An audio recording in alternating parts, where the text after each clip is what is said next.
A big shift higher for the equity markets today. It's been a crazy trade for equities after making that new all-time high last week. It's been a slow and steady trade down with a lot of volatility. And volatility breeds more selling because the market doesn't like uncertainty. It likes stability and certainty, and it likes to know what's coming around the corner. And over this last week or so, we haven't been able to predict that, and the market has shown you that. It's got a little bit of fear in it when there's high levels of volatility, and we traded lower, actually south of the 50-day moving average in E-minis for the first time since the election.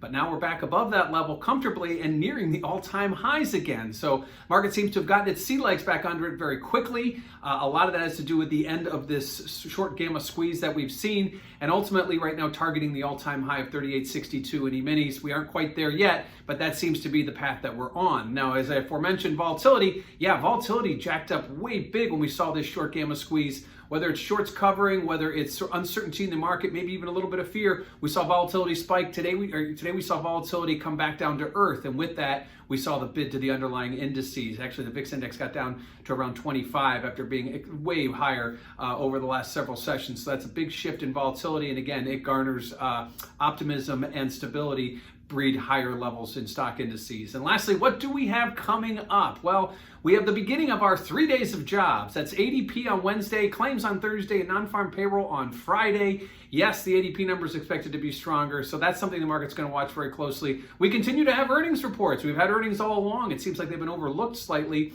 given all the volatility in the market, but earnings will continue. And lastly, certainly not but leastly, the stimulus package. That is really what the market is watching here and why we're seeing this recovery. It is anticipating something between the $700 billion and $1.9 trillion that they're getting expectations range from Washington. I think the stock market is maybe leaning towards the upper end of that range, but we won't know until we get it. But that is certainly something the market is pricing in fully, is some kind of assistance in fiscal spending from the U.S. government. When it gets it is not sure. It's not a matter of if, it's when it gets this stimulus. So a big move higher as volatility declines, and later on in the week we get the jobs numbers and hopefully some clarity on stimulus.